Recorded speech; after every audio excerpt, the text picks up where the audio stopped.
Welcome to Weird and Strange Stuff. We bring you the latest news stories of the unthinkable. My name is Mason Early, and today my co-host will be Jarrett Mansell. Hello, everybody. I hope you enjoy our very first episode of Weird and Strange Stuff.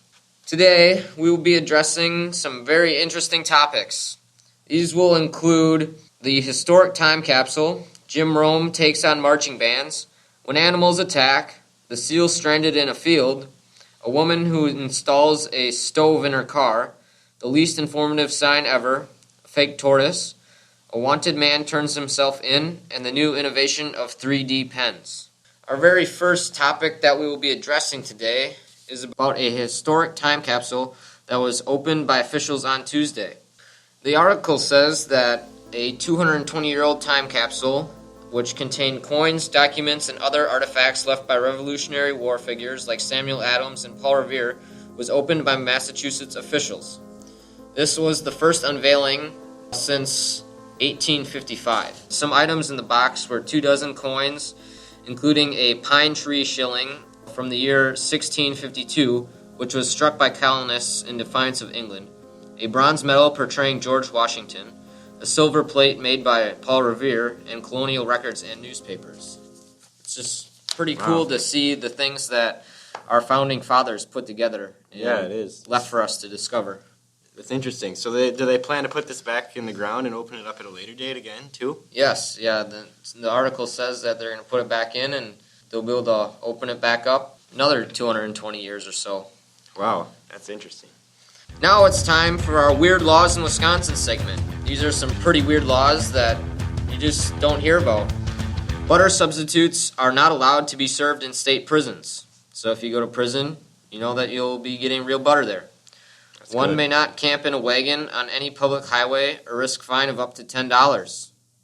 Don't camp in a wagon on the side of the road. That's harsh law, yeah. It is a Class A misdemeanor to wave a burning torch around in the air.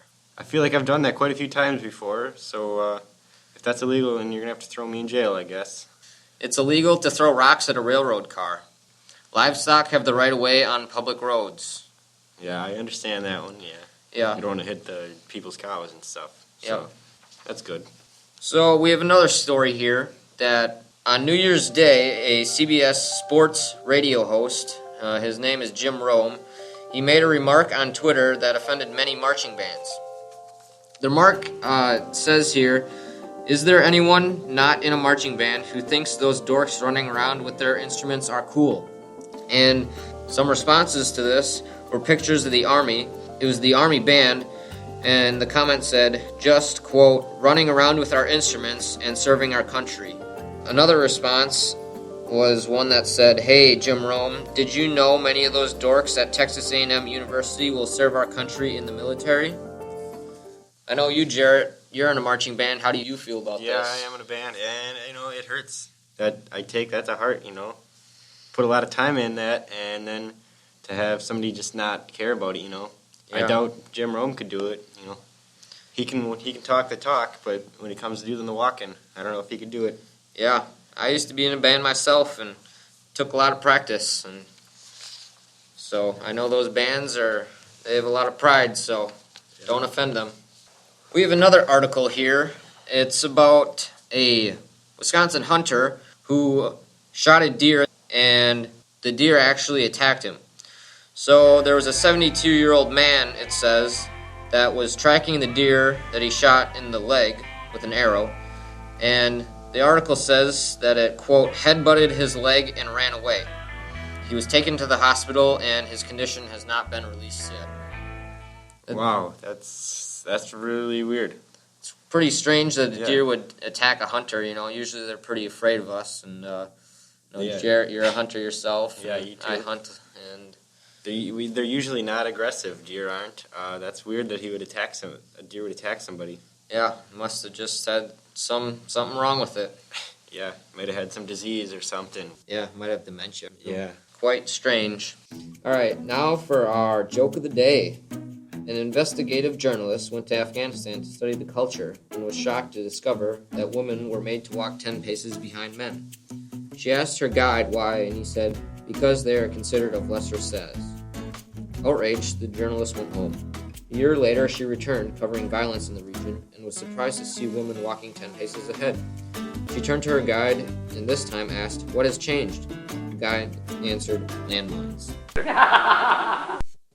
So, we have a story here about a seal that was stranded in a field in England. Now, this field was 7 miles from the nearest waterway. It was spotted by a dog walker in St. Helens, England, at around 9:45 on Monday. There were some pictures that were provided with this article, and it showed the animal looking quite sorry for itself as it lay on a muddy patch in the field. It is thought that the animal may somehow have arrived in the field from the estuary of the River Mersey, which starts at the Runcorn. The animal is being taken to Mersey River, where it is hoped it will join a seal colony there. You just don't see that every day. A seal stranded 7 miles. in a field. Crawl all the way there. I don't know. They didn't have any flooding or anything, so it Just crawled, I guess. got to the field. That's a long way for a seal. We have another story here about a woman in China. Her name is Li Zufang. She installed a stove in her car.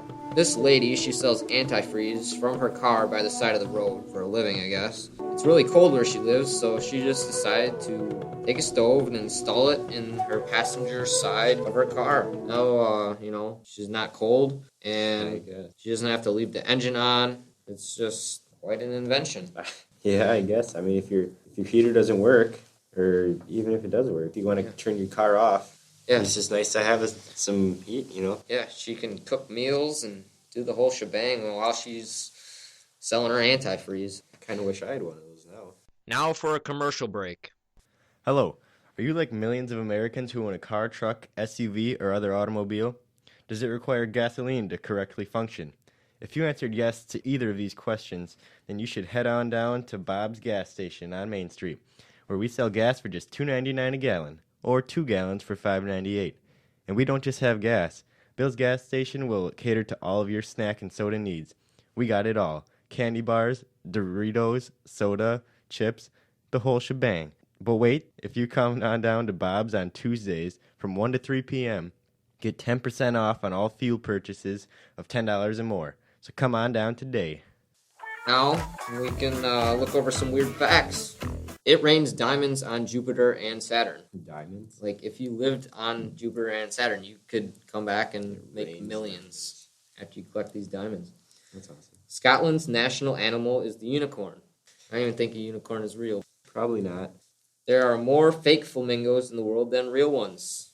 Real flamingos are actually an endangered species, so that could have something to do with it. Mm-hmm. And there's enough water in Lake Superior to cover all of North and South America in a foot of water. A lot of water in one little lake. Moving on with our episode. Probably all of you have heard of the new innovation of 3D printing. There's a new form of this, which is a 3D pen. You can basically draw anything that you want. These 3D pens, they use ABS plastic, and it heats the plastic, which then quickly cools and solidifies into a strong and stable structure. It's kind of like a hot glue gun. If you've ever seen those, it heats it up and then shoots it out. These pens can be bought for $100. I think that's quite affordable for such a cool new innovation in our world. Some things that you can do with this is that you can make 3D shapes and 3D models. You can make jewelry, pendants, and hanging ornaments. You can decorate art and fridge magnets, and you can personalize everyday objects such as iPhone cases, laptops, and pens. And I just think it'd be so cool to get one of these. Yeah, that's really cool. You can just write in 3D, like stuff comes off the page. It's really interesting. Basically like building things with a pen. We have another article here. There was a road sign in Canada. It's now known as the least informative sign ever. The sign, it reads, "This road may or may not be closed on or about May 22nd, 2012 for approximately 3 weeks." It's useless. Like, it doesn't tell you anything. It may or may not be closed. I already knew that. It may or may not be closed. Yeah, that can happen any day. Yeah. On or about May 22nd. You don't know when it's going to be closed or for how long. Yeah, approximately 3 weeks, yeah. Okay. It would have saved you a lot of time to just not put that up. Now it's time for our Weird Phobias segment. Our first phobia is heliophobia, which is fear of the sun. I don't know why you'd be afraid of that, because it's really far away and it provides all the life here on Earth. Maybe it's just because it's bright. And then hippopotamonstrossus quipedaliophobia, which is the fear of long words. The word itself is 36 letters long, so it's kind of ironic. That is very ironic. Just making fun of the people who have that phobia. Yeah. Jeez. Give me a break. There's another article here. In England, a lady named Margaret Parker, she was out gardening and she found a 5-inch long tortoise in her yard. She thought it was kind of cute, so she took it inside and she tried to feed it lettuce and tomatoes. It just wouldn't eat, so she called the Knoxwood Wildlife Rescue Center and a volunteer was sent out. The volunteer came to the house. They discovered that the tortoise was actually a toy. They picked it up and they turned it over, and this is what really got to me. They saw the Made in China label and they knew that it was fake. That's a dead giveaway. You know, maybe you realize it's made out of plastic and not a real tortoise before you pull it inside and start trying to feed it. It's really funny that she would think that it's real. When she picked it up, it didn't move. There's another article here. There was a Taliban commander. His name is Mohammed Ashan. There were wanted posters posted in Afghanistan. There was a $100 reward for his capture. He took one of the flyers and brought it to the nearest checkpoint. He turned himself in, and he was actually arrested instead. He wanted the $100, but he was just too stupid. The article also says that this guy is the Taliban equivalent to the Home Alone burglars. So he wanted to collect the $100, so he turned himself in. Wise guy right there. So this concludes our very first episode of Weird and Strange Stuff. We hope to see you back here next week for some more strange and interesting stories. This episode is brought to you by Huffington Post and PremiumBeat.com. See you later.